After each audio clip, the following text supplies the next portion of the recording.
Hi hello నమస్తే అండి, welcome to కేత్రెడ్ blogs. మీ కవిత ఒక సరికొత్త రెసిపీతో మే ముందుకు వచ్చా అండి. జొన్న రవ్వ అండ్ మొక్కజొన్న రవ్వతో ఇడ్లీ అండి. దానికి కావాల్సిన ఇంగ్రీడియంట్స్ చూద్దాం రండి. ఓకే అండి, దానికి కావాల్సిన ఇంగ్రీడియంట్స్ నేను ఒక గ్లాసు మొక్కజొన్న రవ్వ, ఒక గ్లాస్ జొన్న రవ్వ అండి. ఈ జొన్న రవ్వ నేను ఇంట్లో చేసుకుంది, ఈ మొక్కజొన్న రవ్వ మాత్రం కొనుక్కొచ్చిందండి. తర్వాత ఒక గ్లాస్ మినప్పప్పు, ఒక గ్లాస్ మినప్పప్పుకి ఒక గ్లాస్ మొక్కజొన్న రవ్వ, ఒక గ్లాస్ జొన్న రవ్వ అండి. తర్వాత నేను ఇవి ఒక 5-6 గంటలు నానబెట్టి రుబ్బి పెట్టుకున్నదండి. ఇది ఇంకా చూడండి ఎలా వచ్చిందో. జస్ట్ దీంట్లో నేను ఏమీ లేవు, ఈ 3 ఇంగ్రీడియంట్స్, తర్వాత కొంచెం సాల్ట్, అంతే అండి. జస్ట్ దీనికి కావాల్సింది మనము వేసేసి బాగా ఇట్లా కొంచెం కలుపుకోవాలి. నేను ఇది పొంగడానికి కూడా ఏమీ వేయట్లేదండి. చూడండి, జస్ట్ నేను సాల్ట్ వేసాను. మీకు పొంగవు అనేది ఏమన్నా ఉంటే ఈనో వేసుకోండి. వంట సోడా అవి వాటి బదులు ఈనో అయితే చాలా టేస్టీ ఉంటుంది, మనకు మంచిది కూడా అండి. తింటే గ్యాస్ట్రిక్ ప్రాబ్లం ఏదైనా ఉన్నా కూడా పోతుంది. దీన్ని ఎలా చేసుకుందామో చూద్దాం ఒకసారి. ఓకే అండి, మనం ఇప్పుడు ఏం చేద్దాం, ఆయిల్ వేసుకుందాం. మీ ఇష్టం, నెయ్యి వేసుకోవచ్చు, ఆయిల్ వేసుకోవచ్చు. నేను ఆయిల్ వేస్తున్నాను. తర్వాత వచ్చేసి మనము ఇడ్లీ వేసుకోవాలి. ఇడ్లీ పిండి ఇది ఉంది కదండి, ఇది వేసుకోవాలి.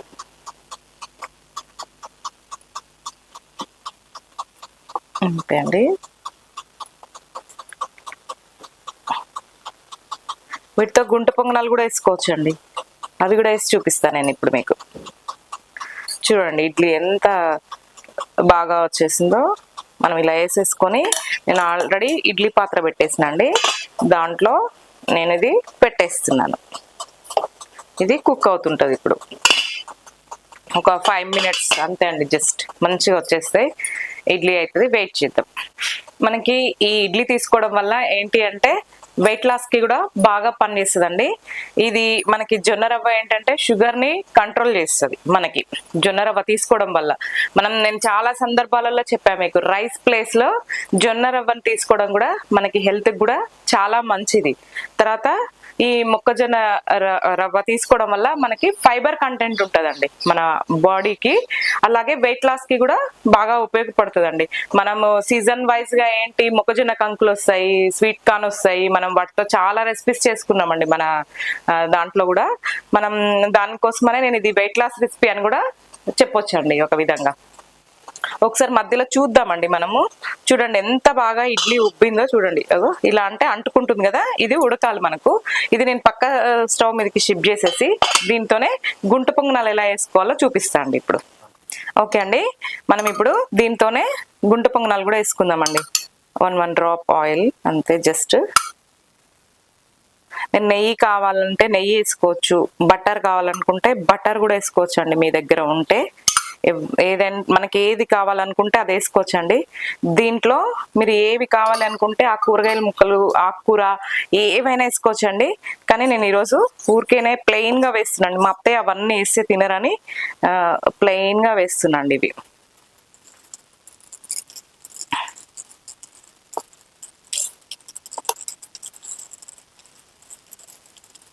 రైస్ వాడకుండా ఉండడం కోసం ఇవన్నీ అండి. మనం ఎంత రైస్ తక్కువ తీసుకుంటే బాడీకి కూడా అంత మంచిది కదా మనకి. ఒక 1 మినిట్ ఇలా మూత పెట్టేద్దాం. ఓకే అండి, ఇది లిడ్ తీసి చూద్దాం. వావ్, చూడండి ఎంత బాగా వచ్చాయో. ఇప్పుడు వీటిని టర్న్ చేద్దాం. చూడండి ఎంత అదుర్స్, చూడండి ఎంత బాగా వచ్చినాయి, అంత బాగా వచ్చినాయి. నాకైతే చాలా ఇష్టం అండి గుంట పొంగనాలు.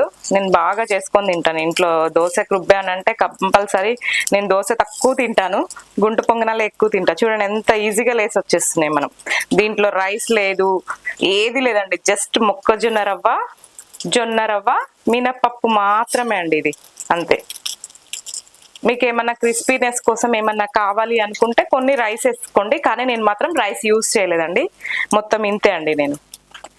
చూడండి ఎలా అంటే అలా తిరుగుతున్నాయి, బాగా వచ్చినాయి చూడండి. వావ్, కారప్పొడితో తినొచ్చు, పచ్చడితో తినొచ్చు. నేనైతే పల్లీ పచ్చడి కంటే వేరే పికిల్సే ఎక్కువ లైక్ చేస్తా అండి నేను. కారం పొడి ఒకటి, సాంబార్ ఉంటే అట్లా లైక్ చేస్తా ఎక్కువ. ఇవి కూడా మంచి సాంబార్లో వేసేసుకొని తింటే కూడా సూపర్ ఉంటాయండి, మనకి చాలా టేస్ట్ ఉంటాయి సాంబార్లో వేసుకొని తింటే. చూడండి ఎలా అంటే అలా వచ్చేస్తుంది, మంచి కాలనీ చూసినా, పండు వర్ణంలో అంటారు చూసినా, అలా మంచి కాలనీ.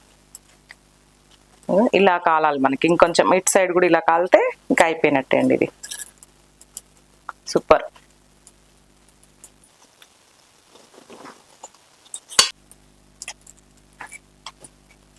చూడండి ఇట్లా మనం ఒక సైడ్ ఎక్కువ మంట వస్తుంటది కదా, ఒక సైడ్కి తీసేసుకొని కొంచెం కాలిన పక్కకు పెట్టేసుకొని ఇంకో ఇలా కాల్చుకుంటే మనకి ఇట్లా మంచిగా ఉంటుంది. ఇంకో ఇలా కాలినవి తీసేసుకొని ఇట్లా మీరు ఇందులో క్యారెట్స్ ఏవంటే అవి ఆనియన్స్ అన్ని వేసుకోవచ్చు అండి. నేను మాత్రం ఎందుకు అంటే అత్తే తినరు, అందుకోసమని ఇంక ఇలానే చేస్తాండి ఎక్కువ. మళ్ళీ అది కొంచెం ఇది కొంచెం ఇన్ని రకాలు ఏం చెయ్యను నేను. ఇష్టం ఒక్కొక్కసారి అలా కూడా తినను అంటే అప్పుడు వేస్తాను అలా. ఓకే అయిపోయింది. ఇంకా ఈ వీటి వేడికే కొంచెం గుంజుకుంటే నేను బంద్ చేస్తున్నాండి.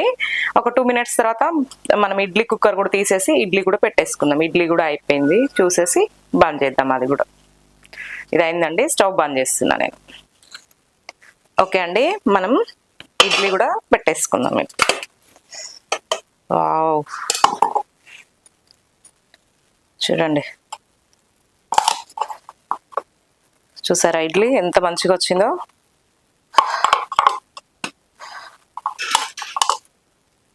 చాలా బాగా వచ్చింది చూడండి, సూపర్.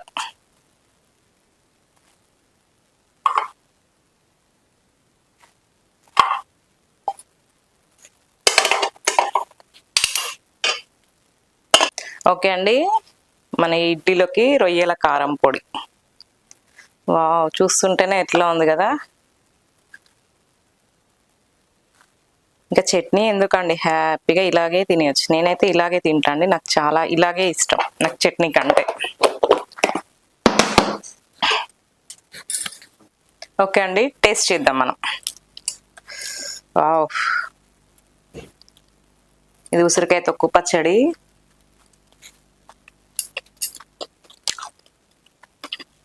సూపర్. ఇడ్లీ తిందాం ఇప్పుడు.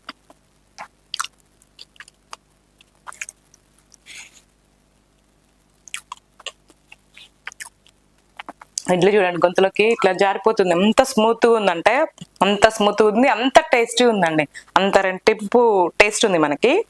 చాలా చాలా టేస్ట్ ఉంది ఇడ్లీ అయితే. గుంట పొంగనం కూడా అసలు సూపర్ ఉందండి. మనం తింటుంటే ఇంకా తినాలి, ఇవన్నీ తినాలన్నంత ఫీల్ కలుగుతుంది, అంత సూపర్ ఉందండి, చాలా బాగుంది. ఒక్క పిండితో 2 items. పిల్లలు ఇడ్లీ తినని అన్నారు అనుకోండి, గుంట పొంగనాలు వేసేయచ్చు, ఉత్తప్ప వేసుకోవచ్చు, దోశ వేసుకోవచ్చు ఇదే బ్యాటర్తో. సూపర్ వెయిట్ లాస్ రెసిపీ అండి. Thank you, bye bye. Next రెసిపీతో కలుద్దాం. షేర్ చేయండి, లైక్ చేయండి, సబ్స్క్రైబ్ చేయండి, కామెంట్ చేయండి. Thank you, bye.